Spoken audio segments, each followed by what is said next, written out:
kita mulai. Ini para mahasiswa, kalau buku itu 2 buku itu sudah diresum, maka materi kuliah kita sebenarnya sudah maksimal.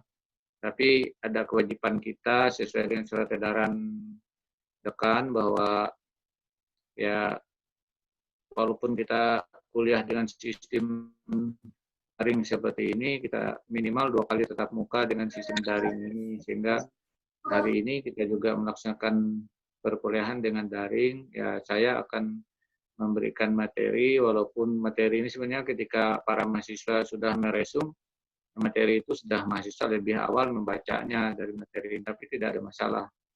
Kita akan diskusi, intinya hari ini, materi ini kita sajikan sekilas.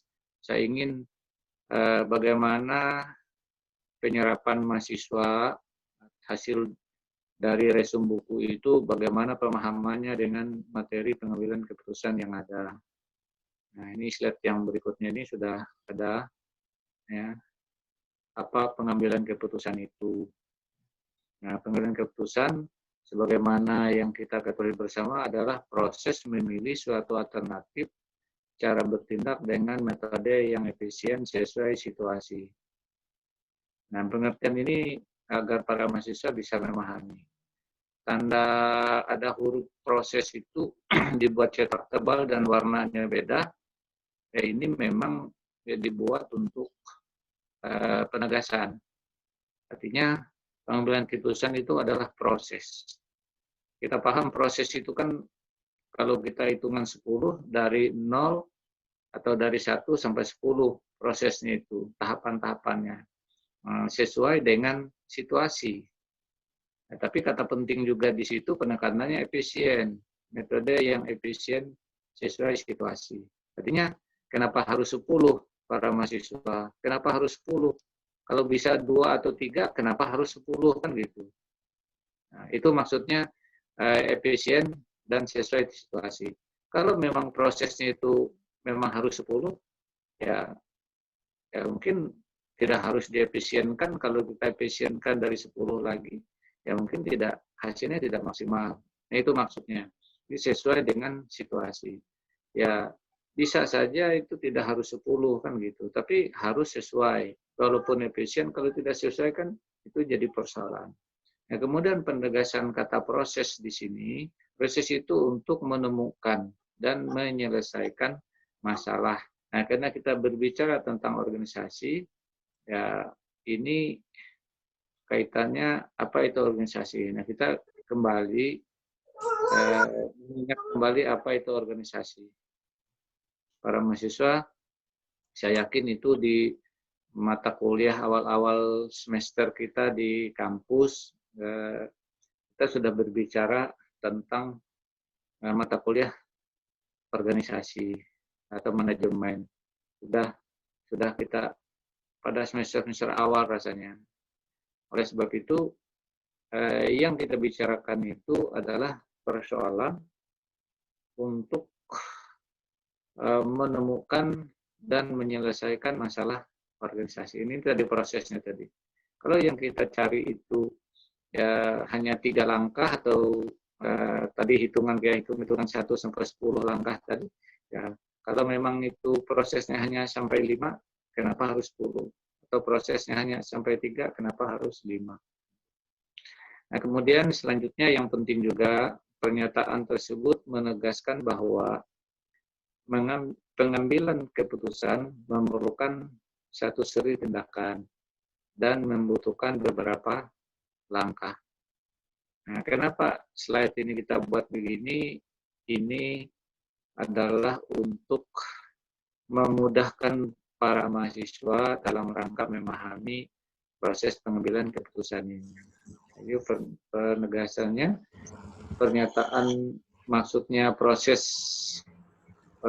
untuk menemukan dan menyelesaikan masalah organisasi itu pengambilan keputusan memerlukan satu seri tindakan atau satu rentetan tindakan dan membutuhkan beberapa langkah. Penegasan. Jadi satu tindakan tetapi atau satu sikap tapi itu perlu beberapa langkah. Next, Nova, lanjut. Para mahasiswa, ini yang berkaitan dengan pengambilan keputusan itu tingkat-tingkat keputusan itu ada beberapa tahap. Yang pertama, keputusan otomatis, kemudian keputusan berdasarkan informasi yang diharapkan, kemudian keputusan berdasarkan berbagai pertimbangan, dan yang terakhir keputusan berdasarkan ketidakpastian ganda. Nah, di bawahnya ada penjelasan apa itu keputusan otomatis, yaitu keputusan ini dibuat dengan sederhana meski informasi tetap diperlukan, hanya informasi yang ada itu sekaligus melahirkan keputusan. Bisa dipahami di sini? Jadinya keputusan otomatis itu keputusan ini dibuat sederhana, mendadak, dan saat itu.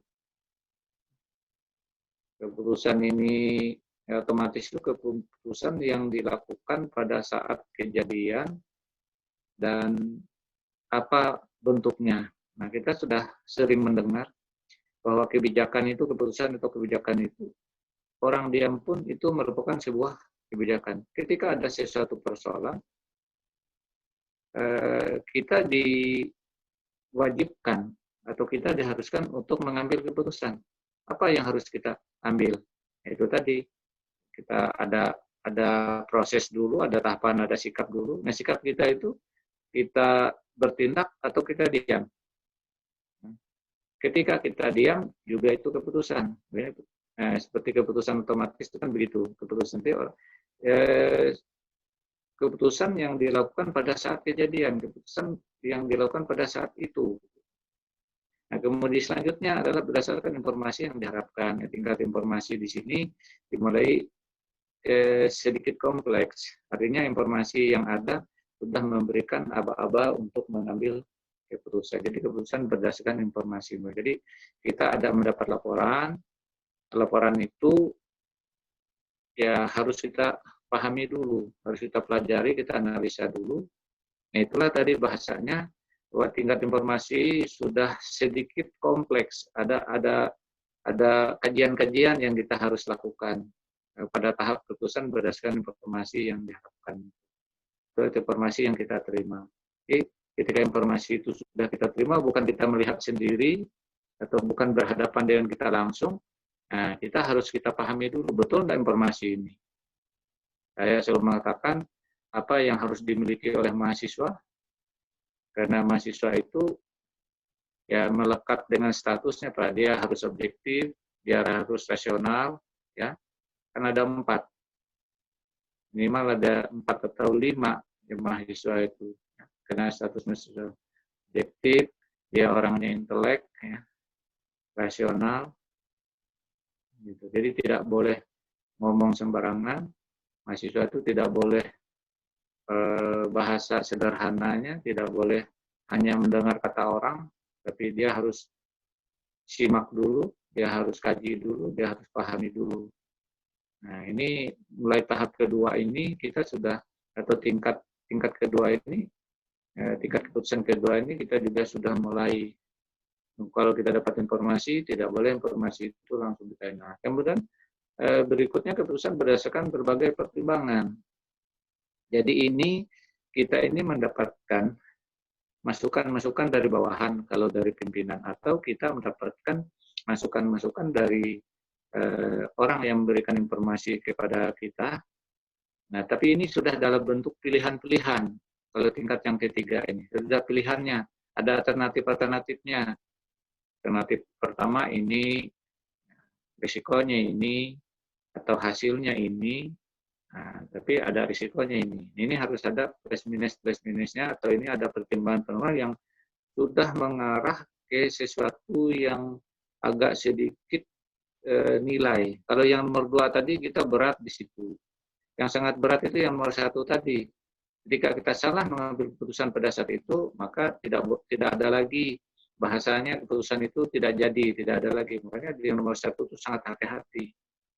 Dan kita memang risikonya memang begitu. Ketika ada kejadian di depan kita, kita harus segera mengambilkan sikap atau tindakan.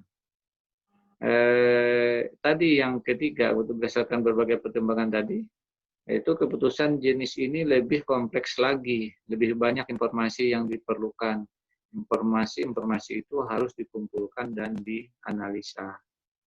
Ini lebih berat, lebih banyak kondisinya, perlu banyak pertimbangan, dan biasanya keputusan ini keputusan yang sifatnya jangka panjang, sifatnya besar, berdampak luas, jadi keputusan untuk seluruh masyarakat, atau bahkan ini keputusan yang diambil bukan hanya kepentingan institusi sendiri, tapi ini untuk kepentingan orang banyak.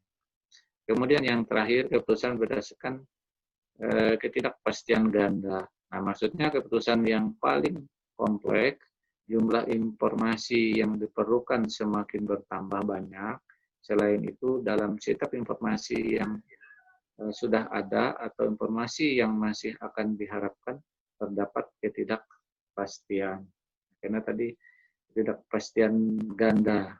Ini banyak multi penafsiran ini, atau multi masalah yang ada. Sehingga ini juga harus melakukan analisa dan kajian-kajian, saya selalu mengatakan, memerlukan kemampuan para stakeholder, para perumus kebijakan yang terlibat di situ. Kebijakan yang baik itu adalah kebijakan yang bisa mengakomodir semua potensi yang ada. Next, Nova.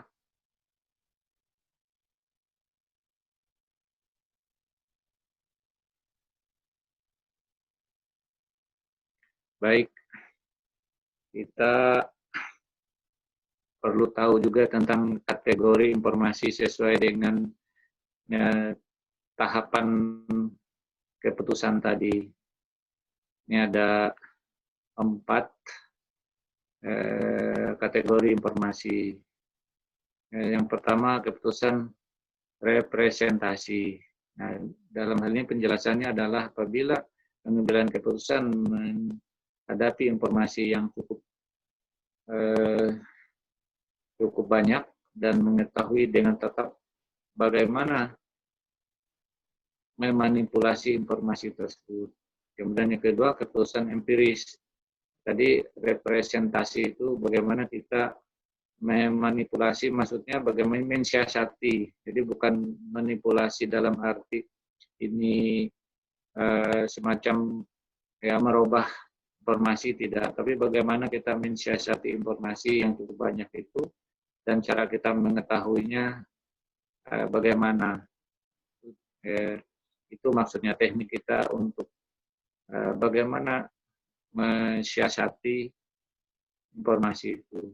Kemudian yang kedua, keputusan empiris, suatu keputusan yang miskin informasi tetapi memiliki cara jelas untuk memproses informasi. Pada informasi itu diperoleh. Tugas utama dari pengambilan keputusan di sini ialah mencari informasi lagi. Artinya begini, ini berkaitan dengan empiris, ini berkaitan dengan fakta-fakta, berkaitan dengan kondisi-kondisi.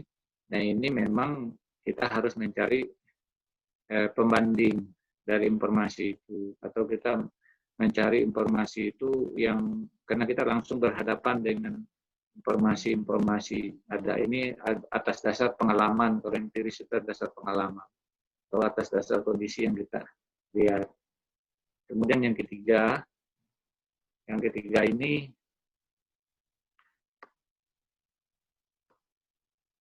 adalah keputusan informasi. Nah, suatu situasi yang kaya informasi tetapi diliputi kontroversi tentang bagaimana memproses informasi itu. Nah, ini juga tidak gampang ya.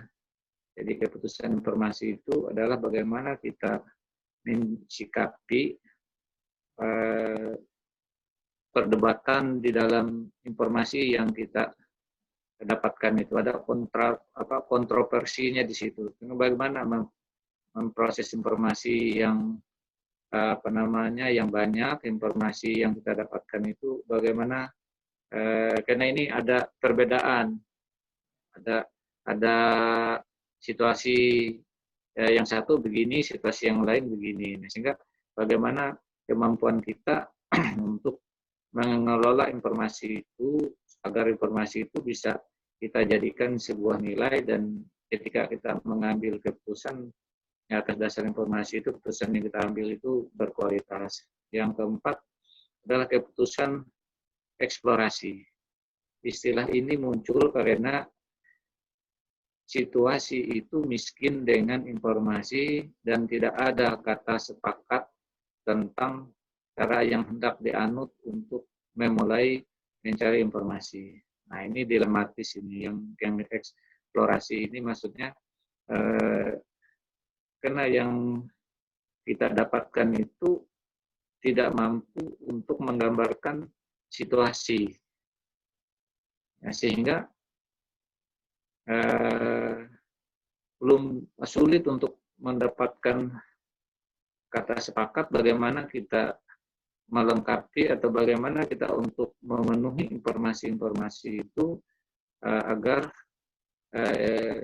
informasi itu bisa dijadikan sebuah nilai dalam rangka kita untuk mengambil keputusan. Nah, sehingga informasi ini harus dicari informasi-informasi lain ketika kita memang merasa informasi itu sangat terbatas atau belum mampu untuk membantu kita dalam rangka menyelesaikan masalah.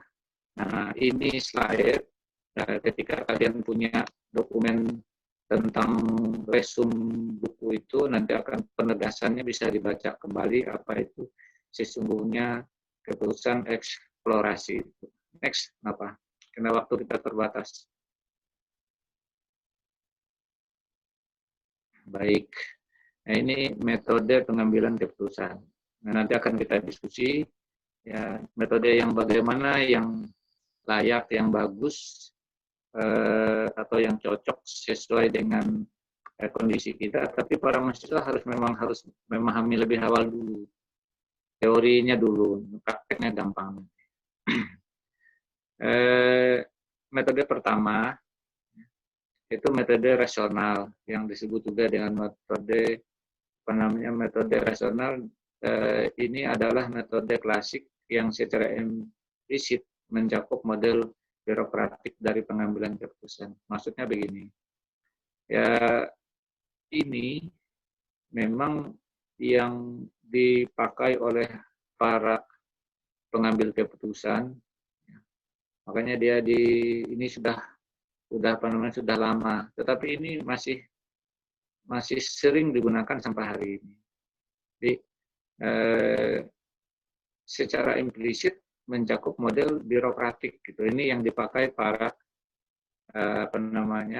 para pengambil keputusan atau para praktisi kebijakan yang ada di pemerintahan. Kemudian yang kedua, metode tawar-menawar inkremental yang justru dipandang sebagai model paling dasar dalam aktivitas politik, yaitu penyelesaian konflik melalui negosiasi. Saya tidak perlu harus menjelaskan lebih detail lagi karena yang negosiasi ini sering kita jumpai di kehidupan kita sehari-hari, baik di dalam rumah tangga, di dalam persahabatan kita dan sebagainya. Ya kita di pasar aja contohnya, atau kita jual beli. Ya kalau biasanya tuh di luar pasar modern biasanya terjadi negosiasi tawar menawar. Oh, bisa kurang enggak ini misalnya, kan begitu yang terjadi. Nah, sama halnya dengan dalam pengambilan keputusan itu, ya ada hal-hal seperti itu, tapi biasanya ini sering dipakai itu di aktivitas politik. Di aktivitas politik, ini di bawahnya lagi, ya kadang-kadang mahasiswa juga dengan dosen juga ada, ya bahasanya ada inkrementalnya nih, tawar-menawar itu. boleh begini, boleh begitu kan. Jadi dalam berbagai kehidupan kita hal seperti ini sangat sering kita jumpai. Selanjutnya metode yang ketiga, metode agregatif yang memanfaatkan konsultan dan tim staf anggota kerja keras ya, bekerja keras, staf atau anggota bekerja keras dalam merumuskan kebijakan-kebijakan publik. Ini saya sering ngasih contoh ini. Karena dalam perumusan kebijakan kita perlu tim. Apalagi contoh kita baru saja berpengalaman menjadi seorang pimpinan di sebuah organisasi atau baru mendapatkan kepercayaan. Kita belum banyak pengalaman, apalagi tugas itu tugas baru bagi kita, atau itu sebuah kepercayaan baru, kita belum banyak pengalaman. Maka di dalam pengambilan keputusan, pemimpin yang baru tadi, dia harus banyak memerlukan orang-orang yang dianggap memang cukup mumpuni, atau cukup punya pengalaman, atau cukup punya kemampuan, atau punya kapasitas dan kapabilitas di bidang yang mau kita selesaikan masalahnya. Nah, di metode ini sebenarnya metode ini memerlukan tim yang bagus, kompak. Gitu. Kalau metode ketiga tadi, metode kedua tadi tidak perlu 1 orang, 2 orang, 3 orang, tidak perlu banyak. Jadi ada negosiasinya. Gitu. Ada kepentingan A, kepentingan B. Ketika kepentingan A dan B ini agar bisa ketemu, ya ini memang harus dibicarakan. Gitu. Tapi kalau yang nomor 3 ini dia menggunakan kapasitas, memerlukan kompetensi. Karena apa mau dinegokan, karena sebagai seorang pemimpin dia tidak paham semuanya, sehingga dia menyerahkan dengan tim. Ya, timlah yang banyak dialog, timlah yang banyak diskusinya, timlah yang memberikan berbagai macam analisa dan kajian. Yang terakhir, yang keempat, metode keranjang sampah. Ini kan mungkin ya bagi yang ya baru, belum banyak membaca tentang teori atau metode keranjang sampah ini, ya hari ini kita baru kita ketahui keputusan yang diambil tidak direncanakan sebagai akibat dari perdebatan dalam kelompok. Nah, perdebatan dalam kelompok ini yang juga sama seperti metode yang ketiga tadi, ini sangat berbahaya ketika ini orang hanya pintar ngomong tetapi tidak ada isinya. Makanya yang dikatakan dengan keranjang sampah tadi, besar omongannya tetapi buktinya tidak pernah ada, atau dia belum punya pengalaman. Hanya pintar bicara tetapi bicaranya juga tidak punya dasar atau tidak punya nilai yang baik. Gitu penjelasannya. Ini adalah turunan dari metode yang ketiga, yang keranjang sampah ini. Ketika orang ya merasakan dia paling bisa, tapi sebenarnya apa yang dia katakan itu tidak sesuai dengan ya, nilai-nilai yang sesungguhnya. Baik, next, Nova.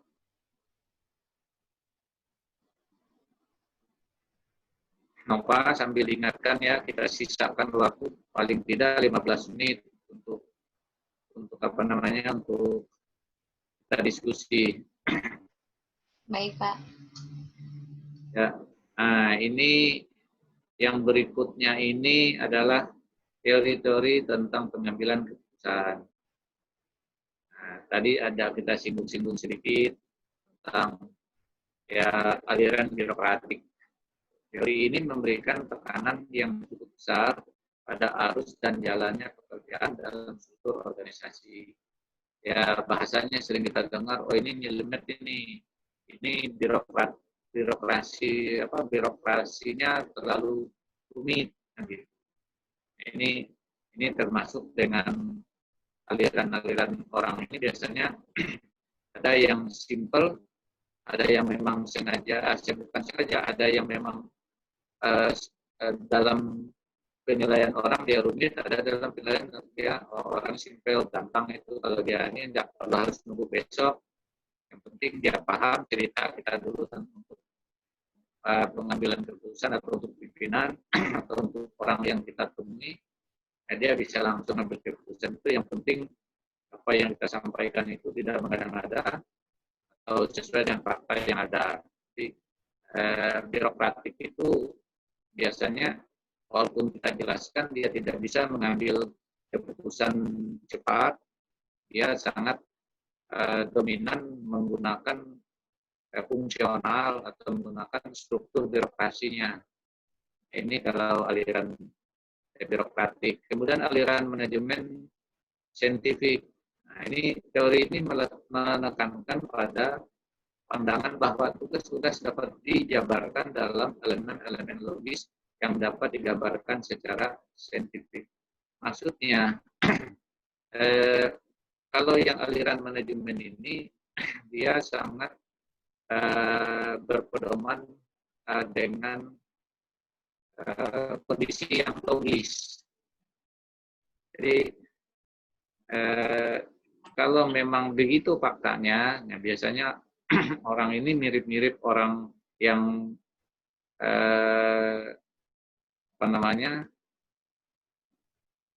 orang hukum, orang keuangan dalam hukum itu biasanya ya dia tidak ada tawar-menawar.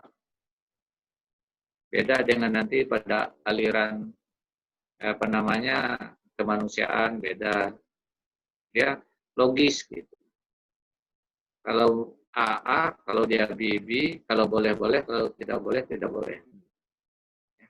Gambarannya. Kemudian selanjutnya yang ketiga, ini aliran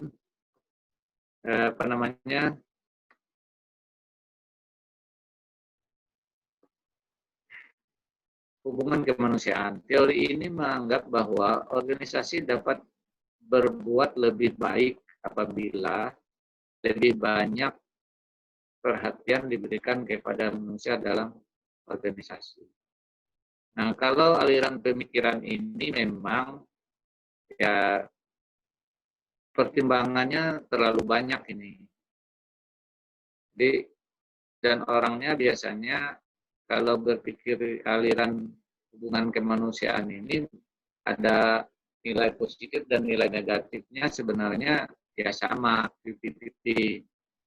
Kadang-kadang nilai kemanusiaan ini tidak boleh kita abaikan. Tetapi ketika nilai kemanusiaan ini juga terlalu berlebihan, maka dia juga akan menjadi penyakit birokrasi. Keputusan yang diambil itu adalah keputusan yang sifatnya hanya berorientasi kepada belas kasihan. Ini juga akan bisa merugikan organisasi ketika berpikirnya begitu.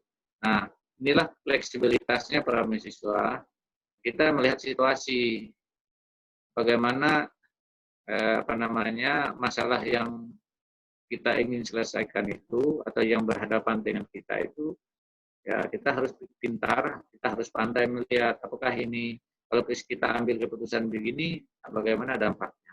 Jadi saya selalu katakan seorang pengambil keputusan itu atau decision maker itu memang berhadapan dengan situasi-situasi yang memang ya dilematis kan.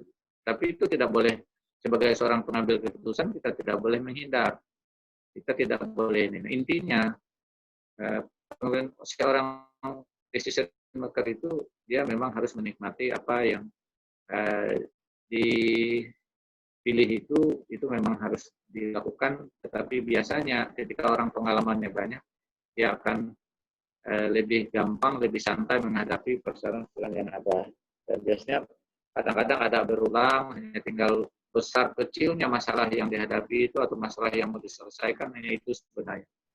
Yang keempat adalah aliran rasionalitas ekonomi. Nah, teori ini mengakui bahwa organisasi adalah suatu unit ekonomi yang mengkonversi masukan atau input menjadi keluaran atau output, dan yang harus dilakukan dengan cara yang paling efisien. Nah, ini mirip-mirip dengan yang kedua tadi. Kalau yang kedua itu yang penting logis. Kalau memang haknya dia, ya haknya dia. Tapi orang ekonomi, ya walaupun haknya dia, kalau bisa hemat-hemat, kenapa tidak? Kan begitu. Nah, bedanya hanya di situ aja. Jadi 2 dengan 4 itu bedanya di situ. Orang yang logis, dia itu memang lihat ya realitanya dia. Kalau yang memang haknya dia, ya haknya dia. Tapi kalau orang ekonomi, kalau bisa hemat, kenapa tidak? Kita harus hemat. Kan gitu. Ya. Kemudian yang kelima, aliran sanis fishing, ya. Sanitis fishing, ya. Satis fishing. Nah, satis fishing ini aliran ini tidak mengharapkan satu keputusan yang sempurna. Aliran ini yakin bahwa manajer atau pimpinan yang selalu dipenuhi berbagai masalah mampu membuat keputusan yang cukup rasional.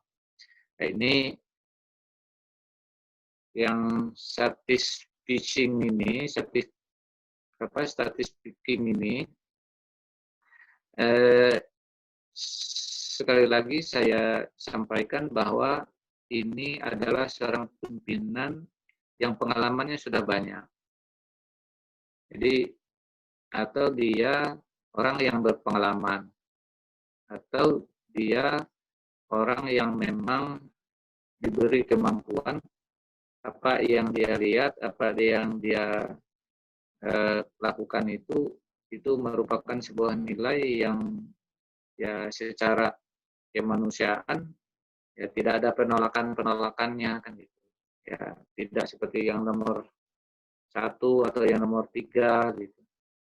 Ini mirip-mirip dengan yang nomor 2, yang nomor 5 ini. Jadi dia tidak terlalu banyak beban ini. Ada banyak beban, baik beban dari anak buahnya maupun beban dari pribadinya sendiri atau beban dari bawahannya atau dari. Jadi jarang mendapatkan masalah aliran ini. Orang anggap ini orang yang aliran orang yang mapan sudah. Kemudian yang 6, aliran analisis sistem. Aliran ini percaya bahwa tiap masalah berbeda dalam suatu sistem yang terdiri atas berbagai subsistem yang seluruhnya merupakan satu kesatuan seperti terlihat pada kata-kata dalam kotak teka-teki, di mana setiap kata mempunyai kaitan dan dampak satu terhadap yang lainnya. Ini penjelasannya tidak terlalu tidak terlalu sulit kita paham, apalagi ini ada contohnya seperti kita ngisi teka-teki silang itu dia punya kaitan, dan orang ini, aliran ini sebenarnya tuh aliran orang optimistis gitu, sama dengan aliran yang nomor 5 itu. Kalau yang nomor 5 itu orang yang ya orang ikhlas lah yang nomor 5 itu. Tapi kalau yang aliran yang nomor 6 itu ya dia agak sedikit terbuka, walaupun dia ikhlas tapi dia ada terbuka yang nomor 6 ini. Karena dia yakin bahwa satu masalah itu tidak akan berdiri sendiri, tapi masalah itu pasti ada kaitannya dengan kondisi yang lain atau pasti akan menimbulkan masalah yang lain atau masalah yang baru. Next, kenapa?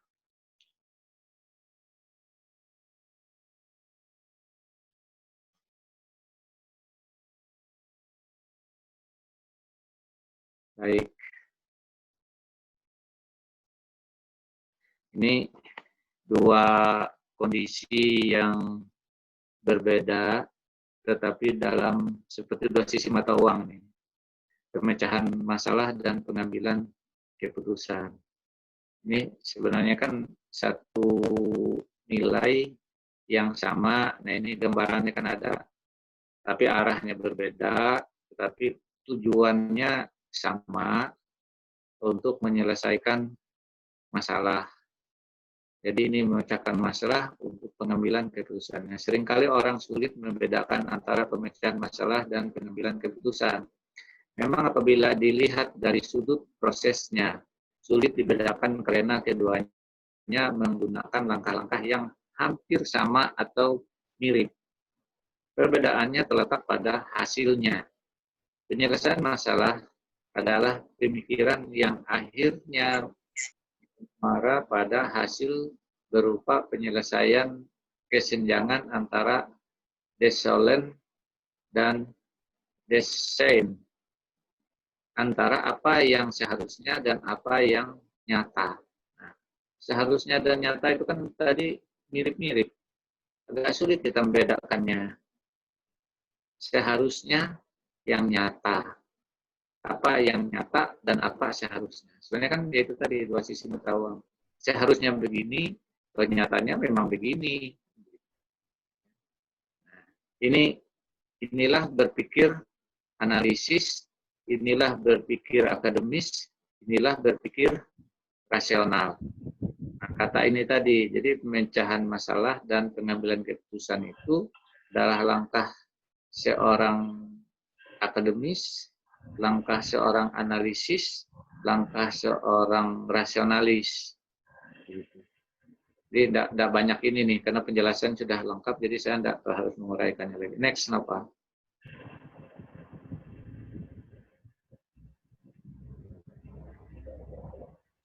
Baik. Nah,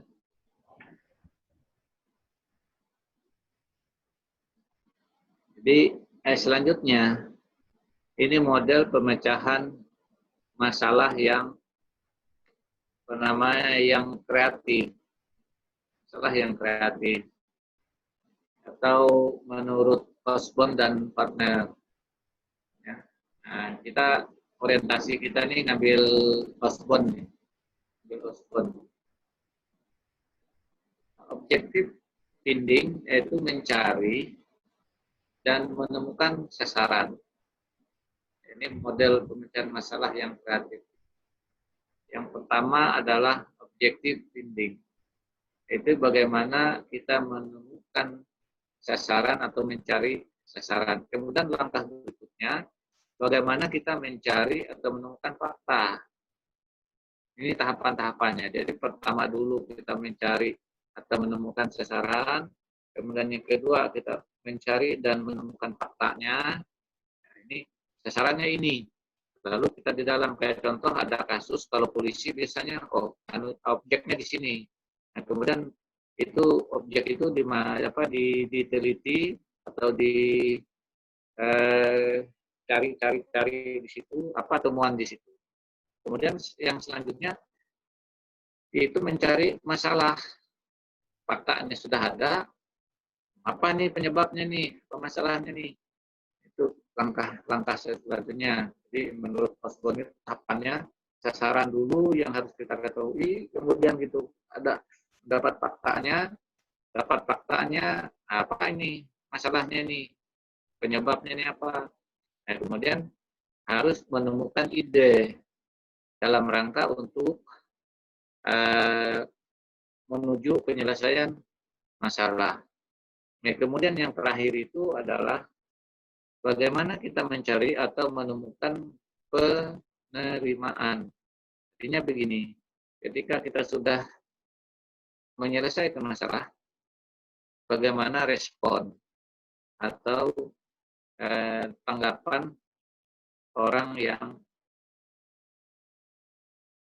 berhadapan atau orang yang memerlukan itu. Bagaimana responnya? Puas, senang, suka, atau sebaliknya. Next.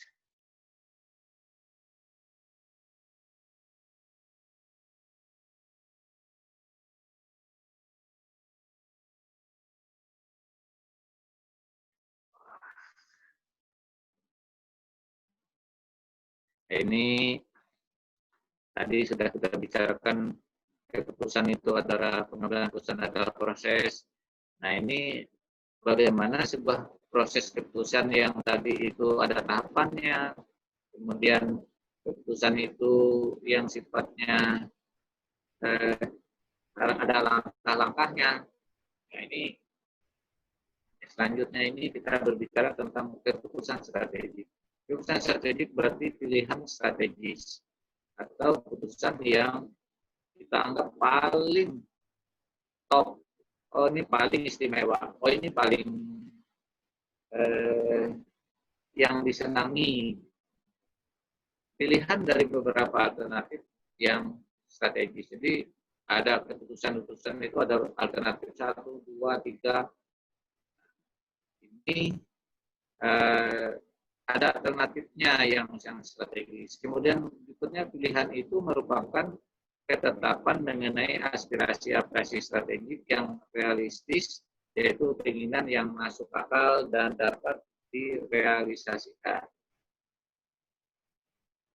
Saya memang sengaja tidak perlu menyampaikan apa itu strategi. Strategi itu istimewa, ya. Strategi itu mengandung nilai yang lebih lebih baik lagi, excellent lah begitu, yang strategi. Nah, kemudian selanjutnya pilihan itu merupakan pilihan strategik. Jadi pilihan yang sangat penting. Ini menurut Ansop. Ini teorinya menurut Ansop. Keputusan strategi harus dapat menentukan bagaimana hubungan lembaga dengan lingkungannya, yaitu hubungan yang harus saling mempengaruhi satu dengan yang lain, serta memberikan arah bagi semua kegiatan administrasi dan organisasi. Ini pendapat Kofre ini ahli administrasi dan organisasi. Next apa?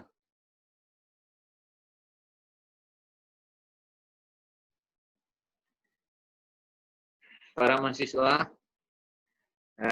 di slide berikutnya ini saya sengaja menampilkan komponen-komponen keputusan strategi itu. Ini sangat penting bagi para mahasiswa untuk memahami, apalagi ini kan kelas praktisi ini. Nah, sehingga ya sebenarnya kita sudah sering menemukan hal-hal ini, tapi secara teoritis kita masih belum mendapatkannya secara khusus. Keputusan strategi haruslah dibuat oleh pembuat keputusan tingkat tinggi. Nah, ini penegasannya. Kalau tadi kan hanya kita tahu keputusan strategis itu apa. Nah, ini keputusan strategis itu adalah keputusan yang dibuat oleh pembuat keputusan tingkat tinggi. Contohnya, ketika ada masalah yang berkaitan dengan kesehatan umpamanya. Nah, orang-orang yang paham tentang masalah kesehatan ini, ahli-ahli kesehatan, ini yang harus diminta pendapatnya. Nah, kemudian yang kita sering lihat kan contoh kasus COVID-19 ini banyak para pakar virus yang diminta pendapatnya, yang diminta keilmuannya untuk bahan-bahan pengambilan keputusan oleh pemerintah. Kemudian yang kedua dibuat untuk mencapai tujuan kesehatan tertentu dari satu organisasi, itu biasa aja itu. Kemudian yang ketiga dibuat setelah memperhitungkan kemampuan internal. Ini tahapannya. Kemudian yang keempat memperhitungkan nilai-nilai dan karakteristik pribadi dari pembuat keputusan. Mempertimbangkan lingkungan eksternal, ada relasi antara variabel eksternal dan internal. Pilihan yang dilakukan atas dasar beberapa alternatif strategis yang di atas mengandung makna persaingan atau kompetisi. Ini tahapan-tahapannya saja, komponen-komponen yang diwajibkan atau yang harus dipahami oleh pengambil keputusan. Next, kenapa?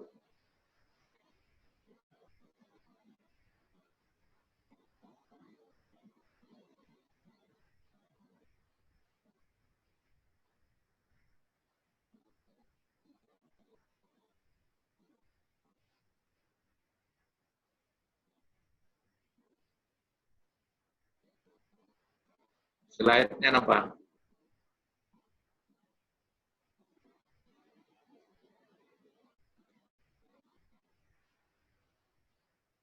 Next. Oke, Gangguan Pak, ceket. Yang terakhir Pak. ya. Baik, ini slide terakhir atau lembar terakhir slide kita para mahasiswa.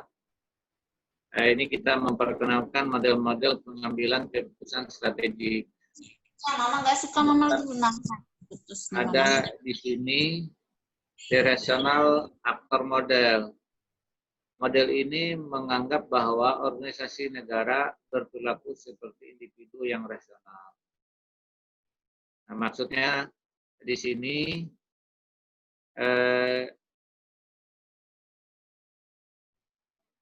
organisasi itu walaupun itu level negara begitu, tapi itu dianggap itu milik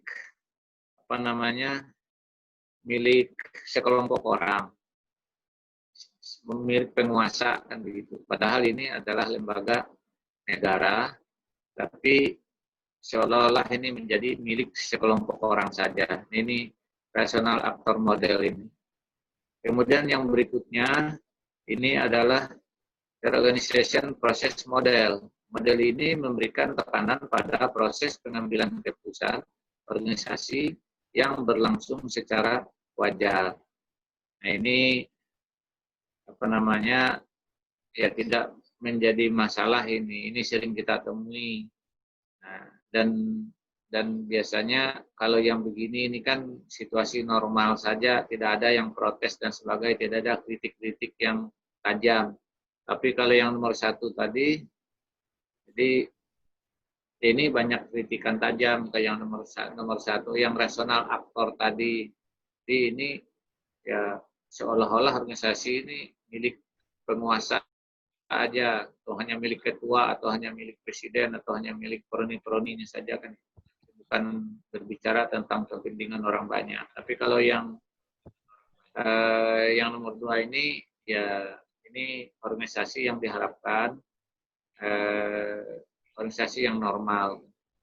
Dan yang selanjutnya government politik model atau birokratik politik paradigm. Ini model ini melihat bahwa keputusan merupakan resultan politik, yaitu hasil dari permainan politik. Ya, kalau ini kan terjadi di negara kita ini yang kita hadapi hari ini nih. Jadi ini adalah hasil dari permainan politik kan begitu. Jadi bukan dari situasi proses politik yang normal. Ini perbedaannya ini. Jadi nomor 1 tadi tidak berbicara tentang proses sebagai permainan, tapi ini adalah berkaitan dengan ya kayak kekuasaan absolut kan. Nah, yang organization proses tadi yang nomor 2 itu yang normal. Nah, yang permen polisi ini adalah permainan kan gitu. Nah, yang selanjutnya adalah decimal group proses model yang diklaim bahwa keputusan tingkat tinggi pemerintah sebenarnya hasil dan proses kelompok kecil. Ini juga beda dengan yang nomor 1. Tapi yang pertama tadi ini memang ya kalau level negara ini mungkin agak sulit diterapkan kalau yang small group proses model. Jadi bukan grup kecil, tapi ini adalah kalau ini berbicara tentang grup kecil, ya mungkin ini sangat luar biasa ini kalau bisa kita terapkan ini sangat luar biasa ini. Yang small group proses model ini. Yang berikutnya dominan leader model, yaitu ini peran seorang pemimpin itu sangat dominan. Jadi mana-mana sebenarnya ini sama dengan istilahnya sistem kerajaan. Kalau dominan leader model ini seperti menganut sistem kerajaan. Atau bisa juga diterapkan biasanya itu kayak di lembaga-lembaga militer. Jadi biasanya itu yang paling dominan itu seorang leadernya. Bahasanya apa kata bos, apa kata atasan. Ini sangat apa namanya nih, ya kalau di kacamata teori birokrasi manapun ini tidak baik untuk demokrasi. Tapi kalau ini levelnya perusahaan, levelnya militer gitu atau otoriter, ya inilah bahasa lain dari otoriter itu ini. Nah, selanjutnya adalah cognitive process model. Nah, ini para aktor politik itu punya apa namanya, dia harus punya kemampuan untuk memilah-milah situasi atau masalah-masalah yang kompleks. Tapi ini dominannya di legislator ini. Jadi para aktor politik dia harus mampu memilah-milah atau menentukan sikap dalam situasi atau masalah politik yang kompleks.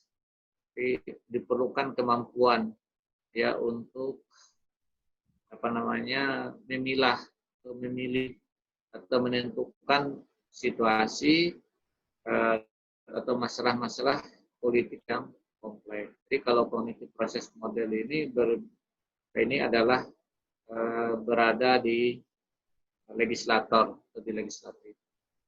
Baik, karena ini slide terakhir, bagaimana apa yang saya sampaikan tadi, ini ada, tolong nanti saya minta ketua angkatan bisa berbicara pada saatnya. Kalau tidak ada pertanyaan-pertanyaan atau tidak ada klarifikasi atau tidak ada yang perlu diminta ketegasan atau penjelasan dari kami. Silakan para mahasiswa, baik yang KPT B maupun yang praktisi A. Silakan.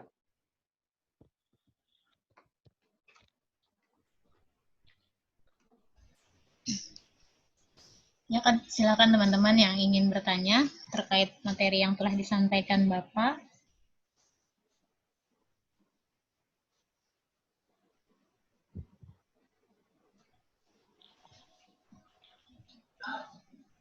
Berapa waktu lagi, Nova? Sekitar 15 menit lagi lah Pak, untuk diskusi sama teman-teman bisa. Itu lengkap ya, Nova, sambil dicek yang dari 42 ya? Ya Pak. Berapa? Kalau tandanya yang di layar kita kan ada 33 orang tuh.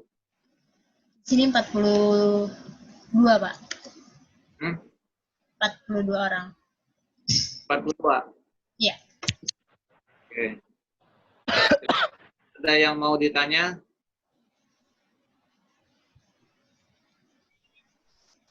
Saya, Pak. Ya, silakan. Rina. Iya. Siapa? Rina, Pak. Oh, sebentar, Pak. Ya, perkenalkan. Selamat siang, Pak Riban. Ya, Mas Siang. Nama saya Rina Sari Harliani. Saya ada seorang yang contoh kita